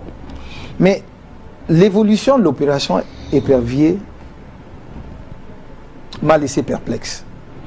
Parce que si vous regardez très bien comment les choses ont évolué, et il suffit d'ailleurs de regarder les dernières interpellations, vous constaterez que les personnes interpellées, même lorsqu'elles ont occupé des fonctions gouvernementales, la plupart du temps ne sont pas interpellées pour leur gestion immédiate, pendant qu'elles étaient au gouvernement, mais c'est pour des gestions passées. Oui. Alors, vous avez quelqu'un qui est directeur général, il gère mal. Et on sait qu'il a mal géré, qu'il a touché à la fortune publique, qu'il est corrompu. Mais on le promeut, c'est-à-dire on le nomme ministre, pour ensuite l'arrêter pour les faits commis pendant qu'il était directeur général. Je ne trouve pas de cohérence là-dedans. L'autre chose, c'est qu'on a eu l'impression aussi que dans le cadre de l'opération Épervier, certaines personnalités ont été interpellées et que le cours de la justice n'a pas permis, du moins c'est le sentiment que l'on a, et un certain nombre de Camerounais l'ont, la pleine manifestation de la vérité. J'ai eu à citer, je vais les citer à nouveau, parce que c'est deux cas emblématiques qui m'ont frappé personnellement. On peut dire tout ce qu'on veut, mais moi j'ai un profond sentiment de justice. Les deux cas emblématiques, c'est d'une part celui de l'ancien ministre d'État Marafa Hamidou Yahya, et de l'autre, Jean-Marie Atangana Mbara. Jean-Marie Atangana Mbara, on le juge dans une procédure et on dit qu'il y a un non-lieu. Et on ordonne donc sa remise en liberté. Mais on s'organise pour qu'il ne soit pas mis en liberté, on le bloque, on le maintient en prison et on va ouvrir un nouveau dossier pour le poursuivre. Quand on est face à une telle situation, on se dit, mais il y a quelque chose qui m'échappe. C'est pour cela que je suis perplexe. Si les gens ont commis les crimes que l'on leur reproche, ils sont punissables et ils doivent être punis avec la plus grande fermeté. Mais de grâce, la justice, comme on dit, ne doit pas seulement être rendue. Elle doit être regardée comme rendue. Elle doit être perçue comme rendue. Lorsque vous faites une telle manœuvre, on a le sentiment que la justice n'est pas rendue. Je prends le cas de Marafa. Dans une procédure où on dit, finalement, non, il n'a pas agi lui-même, mais il y a eu une complicité intellectuelle. C'est quand même assez inhabituel, complicité intellectuelle qui vous renvoie en prison pour une aussi longue peine. Mais ce n'est pas ça le problème. Je respecte les décisions de la justice camerounaise, en tout cas en principe. Ce qui trouve dans son cas, c'est que le Comité des droits de l'homme des Nations Unies, dont le Cameroun est membre, a produit une recommandation, en tout cas une décision, comme on l'appelle quelquefois, disant que dans le cas de Marafa, il n'y a pas eu d'infraction criminelle. Et qu'en fait, il est détenu pour des choses qui n'existent pas. Il est un prisonnier politique et qui doit être remis en liberté. C'est pas moi, Kamto, qui le dit. C'est pas moi. J'étais pas membre de ce comité, ni d'un côté ni de l'autre. Et je dis donc, si le Cameroun a adhéré à cet organisme et que cet organisme se prononce, on doit être cohérent et en tirer les conséquences et le mettre en liberté. Voilà tout ce que je dis. Donc, en dehors de cela, j'ai dit, il faut absolument être intraitable avec la corruption. Et d'ailleurs, si on était cohérent dans l'opération Épervier, sans même m'attarder sur le fait qu'il y a d'autres mécanismes de lutte contre la corruption, il faudrait mettre en place déjà en application de l'article 66 de la Constitution, c'est-à-dire prendre le décret d'application. Oui. Parce que la loi a déjà été adoptée en 2006, pendant que j'étais au ministère de la Justice. Je voudrais souligner cela au passage, n'est-ce pas? Il faut prendre le décret qui met en place le comité devant lequel chacun doit aller déclarer ses biens avant d'entrer en fonction. C'est déjà un mécanisme. Mais je reviens sur la lutte contre la corruption. Est-ce qu'il est normal que l'on dise que des gens sont poursuivis pour avoir distrait des milliards de la fortune publique et qu'on ne prend pas, parce que l'ordre juridique camerounais nous donne des instruments à cet égard, les dispositions pour que justement cette fortune éventuelle ne disparaisse pas entre-temps. Vous avez vu des gens qui étaient en prison qui continuent à construire des immeubles. On a déjà saisi les comptes de qui, gelé les comptes de qui ici. Donc, il faut être cohérent. Je ne dis pas de les confisquer, mais il y a des mesures conservatoires. Vous prenez des mesures pour soit geler des comptes, soit pour que, par exemple, l'immeuble en question ne soit pas vendu. Et si la personne est innocente, on lui restitue ses biens. Aussi simple que cela. Alors, mascarade politique ou alors opération à tête chercheuse? Par moments, on a l'impression que c'est une opération à tête chercheuse. À d'autres moments, on a l'impression justement que c'est un rideau de fumée politique. Pourquoi opération à tête chercheuse? Parce que un certain nombre de personnalités interpellées dans le cadre de l'opération Épervier font partie de celles que l'on considérait comme étant des concurrents potentiels, des compétiteurs politiques potentiels pour la fonction présidentielle. C'est ce qu'on dit. Rideau de fumée politique parce que on a l'impression que c'est à chaque approche des échéances électorales qu'on réanime de manière très dynamique Épervier. Donc Épervier se pose quelque part sur une branche d'arbre, il se repose, et que lorsque se profile... que son départ en 2006, c'est parce qu'il y avait les échéances de 2007. Oui, voilà. La relance dans les années 2009-2010. Il y avait 2011. Maintenant, on relance 2017-2018 parce qu'il y a l'échéance 2018. Sinon, je dis, prenez la situation des personnes interpellées récemment. Est-ce que leur situation n'était pas connue? C'était connu. D'ailleurs, le nom d'un certain nombre d'entre eux circulait dans les journaux depuis un bon moment déjà. Pourquoi attendre maintenant pour le faire? Selon certains juristes, il y a une certaine procédure, et il faut réunir certains documents, il faut réunir certaines preuves. Peut-être c'est ce qui expliquerait peut-être le fait qu'il ne soit pas... Il se trouve que je suis moi-même un peu juriste. Donc, on ne demande pas de condamner les gens sans preuve. On dit simplement d'ouvrir l'enquête. L'ouverture d'enquête ne veut pas dire, vous avez votre présomption d'innocence. Tout à fait. L'ouverture d'enquête ne veut pas, mais ce n'est même pas la mise en examen comme je disais tout à l'heure. L'ouverture d'enquête, c'est qu'on cherche des éléments pour vous mettre en examen. Donc, dans le cas, par rapport au code pénal ou au code de procédure pénale camerounais, pour vous mettre en détention provisoire. Oui. Donc, ça ne veut pas dire qu'on dit déjà que vous êtes un inculpé. Non, vous n'êtes pas inculpé. Vous êtes simplement mise en examen. Enfin, il y a simplement une investigation sur votre situation. Or, ça n'a pas été fait. Donc, j'aurais compris qu'on dise, on a ouvert une enquête depuis 2009 ou 2010 ou 2015 Oui. Et ça aboutit maintenant, on a des éléments maintenant pour montrer que ces personnes, effectivement, peuvent être... Alors, juste une petite remarque, Président. Il s'agit toujours, dans le cadre de cette affaire de l'opération Épervier, on a constaté de plus en plus qu'avant même que le concerné ne soit notifié, une lettre est dehors, estampillée urgent, en tout cas, il y a des expressions utilisées pour dire tel est interdit de sortir du territoire. Confidentiel, merci Manuela. Donc, avant même que le concerné ne soit notifié, l'affaire est dehors, chez nous, dans les médias, dans les réseaux sociaux. Comment est-ce qu'on explique cette fuite de documents d'État? Ça c'est un vrai problème dans notre pays aujourd'hui. Et ça doit nous préoccuper. Il ne faut pas se réjouir de ce qu'il y ait de telles fuites, parce que le gouvernement d'un pays a besoin d'un minimum de confidentialité pour la bonne gestion des affaires publiques et pour la bonne marche des affaires publiques. Donc je ne peux pas me réjouir de ce que les documents publics soient tout le temps sur la place publique, absolument pas. Je ne peux pas savoir pour quelles raisons, effectivement, on n'arrive pas à mieux contrôler la circulation de l'information dans l'administration. Ce que je peux dire, c'est que cette manière de dire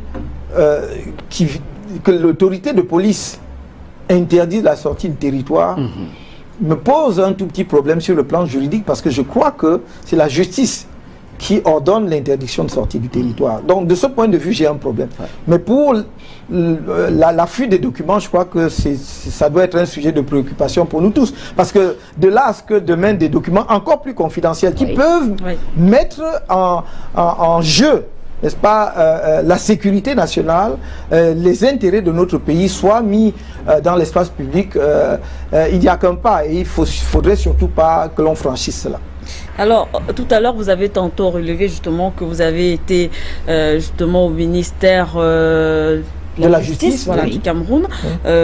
Vous avez été ministre dans ce gouvernement, le gouvernement du président Paul Biya. Aujourd'hui, vous êtes challenger.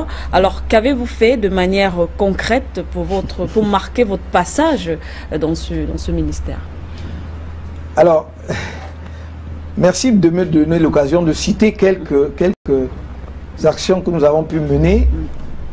Je dis nous parce que c'est pas simplement un nous de politesse, mais c'est nous parce que moi j'étais ministre délégué au sein du ministère de la Justice, et donc il y avait un patron du ministère qui était le vice-premier ministre, ministre de la Justice, garde des Sceaux. Donc je n'aime pas m'attribuer à moi seul les mérites de ce que nous avons pu faire, parce que ça a été fait sous sa houlette et ensemble avec lui. Mais nous avons réussi quand même des choses dont je suis très fier. Nous avons, dès que nous sommes arrivés au ministère de la Justice, en tout cas dès que moi j'y suis arrivé, on a travaillé dans la foulée, on a sorti le code de procédure pénale actuel, qui est un texte qui était, j'allais dire, en souffrance, en tout cas en débat au sein du ministère depuis presque 30 ans.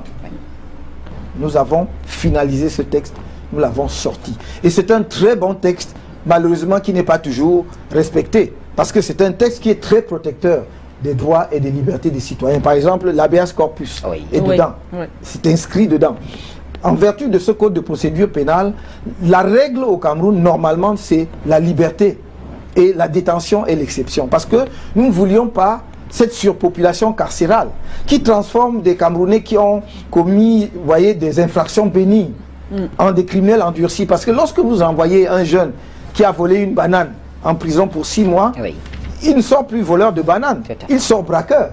Avec de l'expérience. Avec de l'expérience. Donc nous voulions éviter cela. Malheureusement, ce n'est pas toujours respecté. Donc il y a ce code.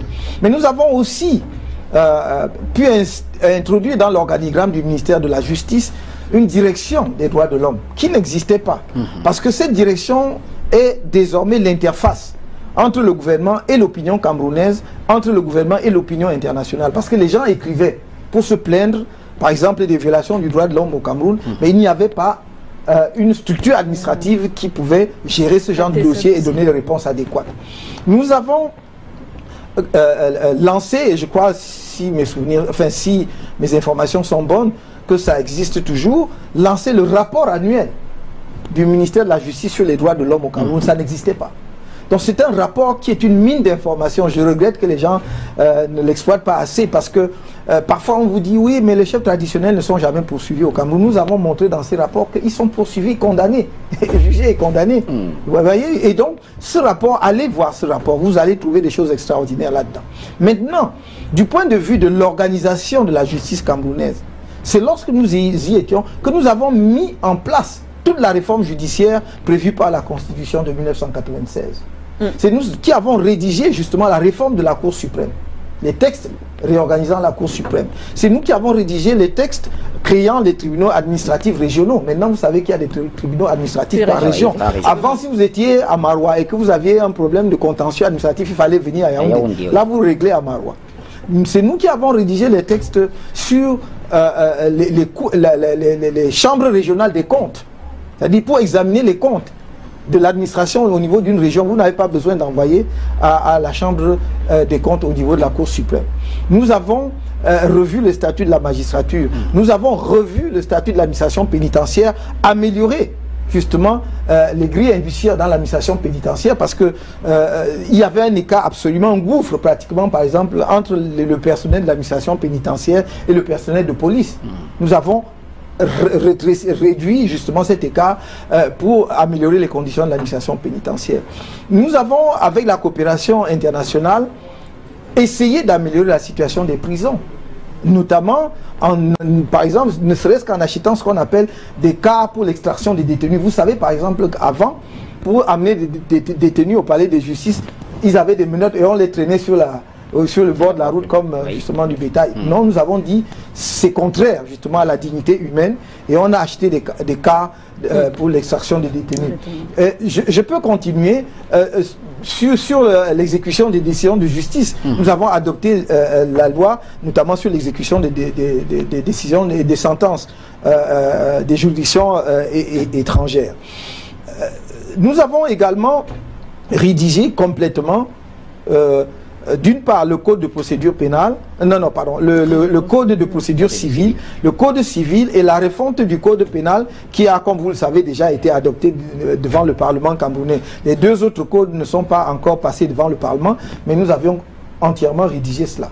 J'ai dit tout à l'heure que c'est également nous qui avions rédigé la loi de 2006 appliquant l'article 66 de la Constitution. Donc si cet article n'est pas entièrement appliqué aujourd'hui, c'est parce que le décret d'application qui dépend du chef de l'État, du président de la République, n'a pas été signé. S'il le signe, le lendemain, le comité sera mis en place et les gens pourront déclarer justement leurs biens avant d'entrer en fonction pour qu'à la sortie de la fonction, on compare ce que vous aviez au moment d'entrée et ce que vous avez à la sortie. Alors, maintenant qu'on a... Et là, j'ai cité quelques-uns. Quelques-uns, ça voilà. C'est clair aussi. Voilà. Alors, président, ça c'est ce que vous avez fait en travaillant avec M. Biya. C'est ça. Maintenant que vous êtes candidat, vous êtes son challenger, qu'est-ce que vous comptez faire? Et là, on s'adresse à la caméra qui est là, puisque les téléspectateurs vous suivent. Quels sont les projets que porte le candidat Maurice Kamto pour les Camerounais? Nous avons, merci de me donner l'occasion de partager cela avec vos téléspectateurs, nous avons 5 grands chantiers. Ce que nous appelons les chantiers de modernisation. Le premier chantier de modernisation est le chantier institutionnel et politique. Il s'agit d'une part de réviser la Constitution, enfin de réformer la Constitution complètement. Premièrement, pour prendre en compte les conclusions du dialogue que nous voulons avec les anglophones sur la forme de l'État, parce qu'il faudra acter cela dans la Constitution. Mais d'autre part, parce que nous voulons revenir et réintroduire dans la Constitution la limitation du mandat présidentiel, du nombre de mandats présidentiels. Un mandat renouvelable une seule fois. Nous voulons l'élection présidentielle à 2 tours au Cameroun, pour que le président qui est élu soit porté par une vraie majorité des Camerounais et jouisse de la légitimité qu'il faut pour diriger le pays. Nous voulons ramener l'âge électoral de 20 ans à 18 ans. Pourquoi? Parce qu'il n'est pas normal que l'on dise qu'un jeune de 18 ans est suffisamment majeur pour aller en prison, puisque l'âge pénal au Cameroun c'est 18 ans, mais qui n'est pas assez mûr pour choisir ses dirigeants à l'âge de 18 ans. Voilà quelques axes de réforme. Mais nous voulons aussi rééquilibrer, d'abord au sein de l'exécutif, le pouvoir entre le président de la République et le Premier ministre. C'est-à-dire donner plus de pouvoir au Premier ministre pour la conduite de l'action gouvernementale. Le président doit définir la politique du gouvernement. Le Premier ministre doit exécuter, mettre en œuvre cette politique. Pour cela, il faut qu'il ait l'autorité nécessaire pour mettre. Ensuite, rééquilibrer le pouvoir entre les institutions, c'est-à-dire entre le législatif et l'exécutif. Il faut que le Parlement joue pleinement son rôle. Que ce ne soit pas simplement une chambre d'enregistrement. Par exemple, faciliter la possibilité pour le Parlement de faire des enquêtes parlementaires. Ça aide l'exécutif. Si on dit qu'il y a malversation, que tel chantier financé par l'État n'a pas été achevé dans une région, il faut que le Parlement puisse mettre en place une commission parlementaire pour aller investiguer. Le résultat va aider le président de la République justement à faire le nettoyage et à prendre les sanctions en cas de besoin. Donc c'est à l'avantage de l'État et non pas contre l'exécutif. Donc voilà pour ce qui est du chantier institutionnel. Maintenant le chantier... Et ça c'est le premier axe. Oui, ça dans le cadre du chantier institutionnel, voilà un premier pilier. L'autre pilier est purement politique, c'est-à-dire nous voulons reconstruire vraiment le vivre ensemble entre les Camerounais. Le pays est beaucoup trop divisé, beaucoup trop fracturé, beaucoup trop fractionné, avec des clivages ethniques dont nous parlions tout à l'heure. Il faut que l'on éduque les Camerounais à l'idée qu'ils sont nés de régions différentes, mais personne n'a choisi la région dans laquelle il est né, et que ça ne devrait jamais être un motif d'opposition entre eux, premièrement. Deuxièmement, et pour ce faire, moi j'entends demain favoriser et mettre des moyens de l'État à disposition, favoriser par exemple ce qu'on appelle les colonies de vacances entre les régions. Les jeunes Camerounais de la maternelle et du secondaire d'une région doivent aller passer un mois dans une autre région. Parfois en famille, avec des familles d'accueil, pour être en famille et pas simplement dans un lieu confiné. J'ai créé un prix au sein, dans le cadre du MRC, parce que chaque fin d'année, je reçois des enfants des familles défavorisées. On fait un repas ensemble en fin d'année. Et je leur ai dit, je crée un prix. Ce sera décerné à partir de 2018. Un enfant d'une région donnée qui parle une langue d'une autre région sera primé. C'est comme cela que nous allons construire le vivre ensemble. Mais nous allons également construire ce vivre ensemble en résolvant une bonne fois pour toutes la question anglophone. Pour qu'il n'ait pas ce sentiment d'être des Camerounais de seconde zone. Et ce n'est pas très compliqué. Voilà le chantier globalement politique. Maintenant, le deuxième chantier, c'est ce que j'appelle le chantier productif, la production. Et en fait, ça englobe l'économie.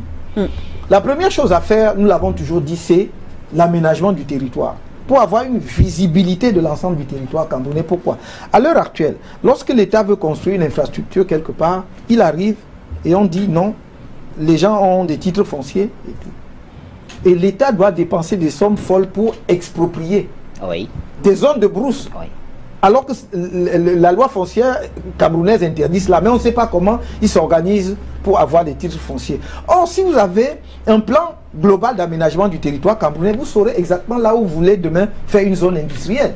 Vous saurez exactement là où vous voulez construire une université. Où est-ce que vous voulez faire une ville nouvelle pour l'extension. Où est-ce que vous voulez faire le nouveau tracé de chemin de fer que nous on veut faire, qui partira de Douala jusqu'à N'Djamena. Mais pas sur l'alignement actuel, parce que j'entends dire qu'on est en train de... On a déjà lancé l'appel à manifestation d'intérêt. Oui, non, lancer l'appel à manifestation d'intérêt. Nous, on veut construire un nouveau chemin de fer Douala-N'Djamena à double voie, mais avec un écart aux normes internationales. Nous avons aujourd'hui un écartement qui est aux normes du 19e siècle. Et c'est pour ça d'ailleurs que les trains tombent comme... Ils ne peuvent pas supporter justement un trafic important. Donc, si vous avez un plan d'aménagement de territoire, vous réservez donc déjà le tracé par anticipation pour qu'il n'y ait pas d'emprise là-dessus. Donc, une fois que nous avons fait cela, nous passons, premier pilier, c'est l'agriculture. Parce que c'est là, c'est dans la modernisation de l'agriculture que nous allons accroître la richesse nationale, avoir justement des avantages comparatifs en termes d'exportation, parce que nous avons des terres agricoles qui sont riches. Si vous prenez le centre et le sud, vous pouvez mettre l'accent sur le cacao, en dehors des produits vivriers. Vous prenez par exemple la partie septentrionale du pays, vous pouvez vraiment, on peut encore bien développer la filière coton pour faire une vraie industrie manufacturière autour du coton. Vous prenez d'autres régions du pays, par exemple là où il y a une grande production de manioc, vous pouvez développer une industrie, parce que le manioc, il y a 300 sous-produits de manioc, 300, n'est-ce pas, de l'alcool jusqu'à l'amidon en passant. Donc vous pouvez développer une vraie filière autour de cela. Donc nous voulons faire moderniser l'agriculture comment? Premièrement, il faut créer un semencier national. Un semencier, c'est un organisme qui produit la semence. Aujourd'hui, au Cameroun, si vous dites, on veut booster, par exemple, le maïs. Le planteur va dire, oui, ça c'est très bien, mais quand il sort, il dit, mais je trouve la variété, c'est-à-dire la semence améliorée, où il ne trouve pas. Donc nous voudrions qu'il y ait un semencier national qui peut mettre cela à disposition des planteurs. Nous voulons la mécanisation, mais la petite et la grande. Oui. Pour ceux qui connaissent le Cameroun, dans la partie septentrionale, les gens sont déjà habitués, par exemple, à la culture attelée. Oui. Donc, avec 2 vaches, exactement. vous avez voilà, vous pouvez faire la charrue. Nous voulons, dans un premier temps, pour l'agriculture familiale, qui est souvent sur 1 hectare, 2 hectares, 3 hectares, vulgariser et généraliser cela. Pour les grandes exploitations agricoles ou moyennes, nous allons mettre les tracteurs, que nous allons non seulement monter ici dans un premier temps, mais deuxièmement fabriquer. Et troisièmement, nous allons mettre en place des usines de production d'intrants, c'est-à-dire des engrais. Il vous souviendra que le Cameroun a annoncé il y a quelques années la construction d'une usine de production d'engrais. C'est abandonné, c'était avec les Allemands. Nous allons mettre cela en place. D'ailleurs, pas uniquement pour produire des engrais chimiques, mais pour faire des engrais biologiques. En développant, et je termine par là, une filière d'agriculture biologique. Parce que vous avez des produits camerounais aujourd'hui qui ont l'appellation d'origine. Pourquoi? Parce que c'est biologique et donc ça a de la valeur en termes, par exemple, alimentaires. Il y a le poivre de Penja, oui. Il y a le miel d'Oku.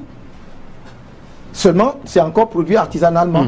Il faut donc réaliser cela. Voilà ce que nous voulons faire sur l'agriculture.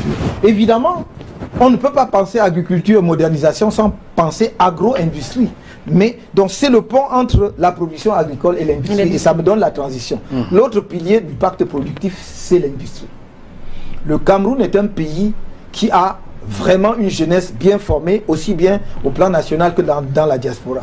Il y a des milliers d'ingénieurs camerounais seulement en Allemagne, je ne parle même pas dans toute l'Europe. Nous voulons choisir des filières industrielles sur lesquelles nous savons que nous pouvons être compétitifs. Par exemple, la chimie. Par exemple, l'énergie. Pourquoi la chimie? Pas simplement parce que le Cameroun a un peu de pétrole et beaucoup de gaz. Par exemple, pour ceux qui connaissent la Guinée équatoriale, ils savent que c'est un pays qui a une bonne filière, une grande filière justement chimique, qui produit de l'ammoniac et beaucoup d'autres produits. Donc, on peut également développer cela au Cameroun. Et je peux vous dire que 80 à 90% de ce que nous utilisons chaque jour, c'est à base de la chimie. Ah oui. Cette table, les caméras et tout ça, il y a de la chimie dedans. Donc, la chimie, c'est pas simplement le plastique que l'on voit, c'est beaucoup d'autres choses. Nous voulons développer cette filière. Nous voulons développer donc une vraie filière agro-industrielle, je ne m'attarde plus là-dessus. Et troisièmement, la filière technologie de l'information et de communication. Parce que nous avons déjà un vivier autour de ce qu'on appelle le Silicon Mountains. Oui. Ce sont des jeunes, hein, ce sont des jeunes qui eux-mêmes ont pris cette initiative. Nous voulons accompagner cela. L'État doit accompagner pour que ce soit demain comparable à Bangalore, en Inde ou à Silicon Valley aux États-Unis. Et ça, les Camerounais ont toujours eu le talent extraordinaire dans ce domaine. Et dernier point dans le pacte productif, nous voulons vraiment développer une filière de l'industrie financière. Parce que vous ne pouvez pas aujourd'hui être compétitif dans l'économie mondiale si vous n'avez pas des leviers de financement. Et donc, par conséquent, il faut développer la place boursière de Douala. Par conséquent, la question de la monnaie aussi étant réglée, ça va venir renforcer. Mais il faut également renforcer le système bancaire camerounais pour attirer les financements dans le pays. Le troisième chantier, très rapidement, je sais que peut-être j'ai pas beaucoup de temps. Nous sommes déjà au nous sommes à la fin. Oui, mais très rapidement, le troisième ou le quatrième, le troisième chantier, c'est le chantier social et de solidarité. Oui. Social, très rapidement, nous voulons mettre en place une assurance maladie universelle minimum. Quand nous disons universelle, c'est tous les Camerounais, que vous ayez un emploi salarié ou pas, que vous soyez la grand-mère au village, c'est une couverture gratuite pour tous les Camerounais. Et pourquoi nous ajoutons minimum? Les autres ne disent pas, nous disons assurance maladie universelle minimum. C'est-à-dire pour un certain nombre de maladies, d'affections de base, comme le palu et d'autres, tout le monde sera couvert gratuitement. Mais pour des maladies compliquées et autres, il faudra des complémentaires santé, parce que l'État ne peut pas prendre tout cela en charge gratuitement. Deuxièmement, la césarienne sera gratuite au Cameroun. Parce très important.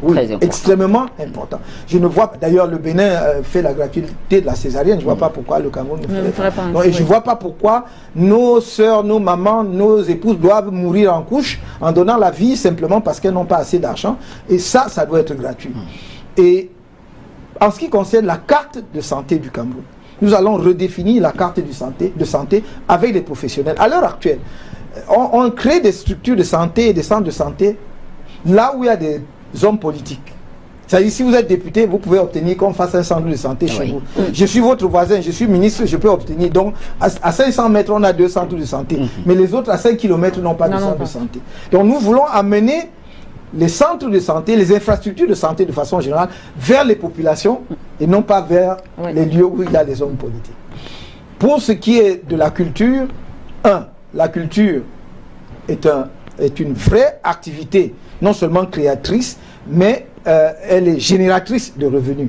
Et donc, nous allons soutenir la culture et avoir un statut pour les artistes. Il faut un statut qui soit protégé. Il est triste de voir que des gens qui nous ont enchantés, tout le monde a dansé sur leur musique, meurent et finissent comme des clochards. Donc il faut qu'il y ait une protection. C'est quand même, nous vivons grâce à la musique, n'est-ce pas?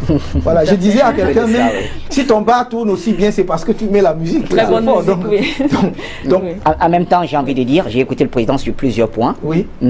Peut-être vous avez oublié l'éducation. L'éducation. Ah oui, vous avez raison. Oui. Mon Dieu. Mon Dieu. Oui. Heureusement que vous êtes là pour... vous êtes mon bord, comme on dit. Merci. Parce que c'est dans le pacte, c'est dans c'était le deuxième pilier. Oui. Vous voyez, c'est pour ça que je vais me tromper sur le numéro. Parce que l'éducation, c'est un pilier à part. Oui. Parce que c'est le cœur de l'affaire. Nous ne pouvons pas moderniser nos pays si nous ne changeons pas de paradigme éducatif. Les systèmes éducatifs aujourd'hui en place ont été créés dans les années 60 pour former des cadres qui devaient prendre la relève des expatriés, aussi bien dans le secteur public que dans le secteur privé. C'était des cadres administratifs. Et ce système-là a donné le meilleur de lui-même. Il n'est plus performant, il est obsolète. Donc nous voulons un système réformé de la maternelle jusqu'à l'université. Dès la maternelle, on va mettre l'accent sur l'éveil de l'esprit de l'enfant à l'innovation. Par exemple, une maman sait très bien que si les mamans connaissent les Legos, ce sont les bouts de plastique qu'on assemble. Oui. Si vous jetez des Legos à un enfant à la maternelle, vous lui dites, faites-moi une maison, il va peut-être vous faire un éléphant. Mais ce n'est pas grave. Ce qui est important, c'est qu'il apprenne le processus de création. Donc au lieu qu'il récite et chante simplement toute la journée, il faut qu'il apprenne à créer et à découvrir son environnement. Ensuite, l'enseignement des matières scientifiques, c'est-à-dire mathématiques, physique, biologie notamment, pour ne pas dire technologie, sera généralisé à partir du primaire, introduit vraiment à partir du primaire et avec une amplification au secondaire et naturellement au supérieur. Pour que nous ayons demain une armée d'ingénieurs, de techniciens, de gens qui foisonnent dans tous les secteurs et créent et inventent. Parce que pourquoi est-ce qu'un pays comme le Japon, qui n'a aucune matière première, arrive à être la deuxième puissance économique du monde? C'est justement parce que les Japonais ont mis l'accent sur l'éducation et donc c'est la ressource de l'intelligence et non pas seulement des matières premières. Donc pourquoi est-ce que la Corée, qui avait le même PIB que le Cameroun, dit-on, dans les années 60 et aujourd'hui la 10e ou 11e puissance industrielle, et bon, le Cameroun, je ne sais pas à quel niveau au fond du tableau, c'est simplement parce qu'ils ont parié sur l'éducation. Donc sur ce pilier central, nous voulons que demain les jeunes Camerounais du secondaire aient au moins un séjour pendant leur cursus secondaire dans l'entreprise et ailleurs. À l'université, nous voulons que les écoles de formation d'ingénieurs et les centres de recherche aient un contrat avec l'État sur un produit qu'ils vont mettre au point à un horizon déterminé. Et l'État mettra à leur disposition des financements nécessaires. Sinon, ils ne recevront plus des fonds publics. Deuxième pilier de l'éducation, c'est pour régler le problème du chômage des jeunes. À l'heure actuelle, beaucoup de jeunes ont des diplômes d'enseignement général, droit, lettres, sciences économiques et puis ils ne trouvent pas d'emploi. La plupart d'entre eux finissent sur les bains sikines. Tout à fait. Et vous voyez que c'est un vrai drame pour la nation. Parce que ces jeunes, l'État a mis de l'argent pour les former, mais les familles aussi. Et dès lors qu'il fait un accident, il devient une charge pour la famille. Alors que tout le monde comptait sur lui pour être un pilier pour la famille. Il faut mettre un terme à cette souffrance. C'est pour cela que nous disons, des jeunes qui ont été formés, qui ne trouvent pas d'emploi, doivent changer de couloir pour entrer dans un couloir où ils peuvent trouver un emploi. Et le changement de couloir se fait par une passerelle qui est une passerelle de formation. Dans un institut de formation, la formation ira de 6 mois à 24 mois au maximum dans les instituts professionnels. Parce que si vous prenez un jeune qui a une maîtrise, en sciences économiques et vous voulez en faire un électricien, il n'a pas besoin de recommencer à la base. Il assimile vite. Est déjà assez ouvert. Voilà, au bout de 12 mois, il sera là. Donc il va être dans un couloir, il trouve un emploi. Et comme nous n'oublions personne, moi dans mon programme n'oublie personne. Les jeunes qui ont quitté l'école trop tôt, par exemple au niveau du CEP, il faut donc les mettre dans le circuit de l'emploi par le centre de métier. C'est plus des instituts de formation professionnelle, c'est des centres de métier. Vous n'êtes pas là surtout pour chercher un diplôme, mais pour chercher un savoir-faire. Donc, par exemple, une jeune fille qui veut faire la coiffure, bon, il y a beaucoup de salons de coiffure qui proposent déjà cela, mais je prends cet exemple, pourra séjourner de 3 mois à 6 mois dans ce centre et avoir une vraie formation. Ou par exemple, un jeune ou une jeune fille qui veut être vendeur dans un magasin, supermarché. Il n'y a qu'au Cameroun que l'on croit qu'on peut vendre sans avoir appris à vendre. Parce qu'en Europe, lorsque vous arrivez, ou en Occident, quand vous arrivez dans une boutique, la jeune dame qui est là vous sourit jusqu'aux oreilles et vous croyez que c'est à cause de votre cravate. Non, ça ne l'intéresse pas, c'est pour que vous achetiez. Donc, elle a appris cela à l'école. Donc, il faut que nous leur donnions ces formations-là dans des centres de métier. Si vous voulez être un carreleur, si vous voulez être un staffeur, vous allez trouver justement un lieu. Et ces centres de métier vont être animés par des praticiens, parfois qui sont à la retraite, avec lesquels l'État va signer des contrats. Vous voyez, quelqu'un qui est à la retraite à 60 ans et encore performant. Ouais. On signe un contrat pour qu'il anime un centre de métier pendant 12 mois. Voilà. Et voilà.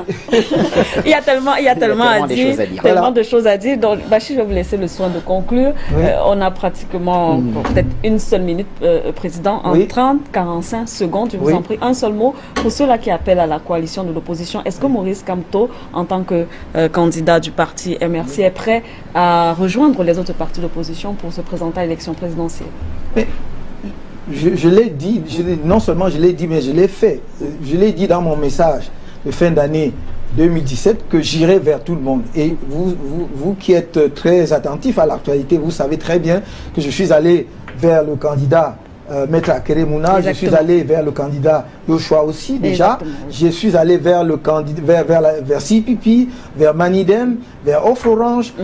Donc j'ai rencontré Paul Aya dans le sud. Voilà, je suis en contact avec d'autres formations politiques. Donc je suis ouvert, je suis largement ouvert à cela. J'ai toujours dit qu'il fallait qu'à un moment donné, nous mettions toutes les cartes sur la table et que l'on examine parmi nous celui qui a le plus de chance. Parce que c'est de cela qu'il est question. Parce qu'à un moment donné, il ne faut pas que l'on spécule comme si les 5 candidats vont se présenter en même temps. Il faudra à un moment donné choisir. Voilà. Et objectivement, nous devons nous dire qui a le plus de chance maintenant. Voilà. Et voilà, chacun de nous pense qu'il a le plus de chance. Bon, il faudra voir. En tout cas, on ne peut que souhaiter beaucoup de bonheur au président Maurice Kamto, qui aspire à la magistrature suprême. Également à Maître Maurice Kamto, qui est sur beaucoup d'affaires en ce qui concerne les pays africains. Exactement. Mais aussi professeur Maurice Kamto, de qui nous apprenons beaucoup. Merci à vous, merci à tous ceux qui nous ont suivis en ce moment, merci à Manu avec qui nous avons présenté cet entretien, merci à toute l'équipe qui accompagne le président Maurice Kamto. On se retrouve donc très bientôt sur Afrique Média dans le cadre d'un autre entretien.